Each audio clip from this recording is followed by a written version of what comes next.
خالد فتح محمد کا پہلا افسانہ جہاں سے ان کو لکھنے کی تحریک ملی، اماں نیلی، یہ ایک افسانہ ہماری گنگا جمنی تہذیب میں جب مشترکہ معاشرہ وقوع پذیر تھا، اس کہانی کو پیش نظر رکھ کر یہ تخلیق کیا گیا ہے۔ کلدیپ کور سکھ گھرانے سے تعلق رکھنے والی ایک خاتون جو اپنے فطری جذبے یعنی محبت سے مجبور ہو کر حاکم خان مسلمان سے محبت کرتی ہے اور اپنا مذہب ترک کر کے سکینہ نام اختیار کر کے اور اس سے نکاح کر لیتی ہے۔ لیکن یہاں معاشرے کی عدم برداشت کو دکھایا گیا ہے کہ کس طرح سکینہ اور اس کے خاوند کو تشدد کا نشانہ بنایا جاتا ہے، یہاں تک کہ حاکم خان کو موت کے گھاٹ اتار دیا جاتا ہے، اور حمل یافتہ جو سکینہ ہے تشدد کی وجہ سے اس کے حمل کو بھی ضائع کر دیا جاتا ہے۔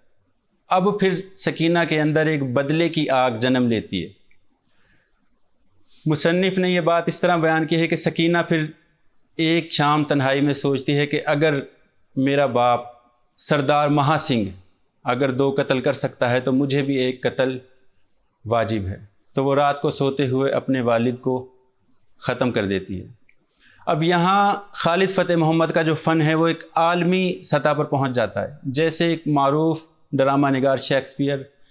کے مشہور و معروف ڈرامہ میکبتھ، جس کا کردار لیڈی میکبتھ ہے، قتل کے بعد جو مسلسل اپنے ہاتھ دھوئے جا رہی ہے لیکن اسے تسکین نہیں مل رہی، یہاں سکینہ کے ساتھ بھی ایسا ہی ہے۔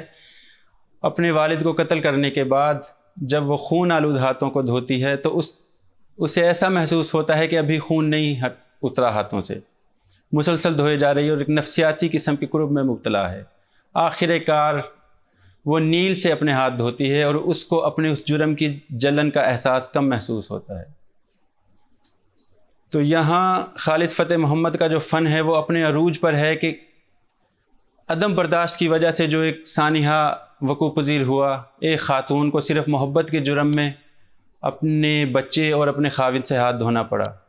اس کے اندر پھر بھی ایک انسانیت دکھائی ہے کہ اس نے ناچاہتے ہوئے جو کام کیا، اس کے بعد پھر اس کی جو ضمیر کی آواز ہے اسے بار بار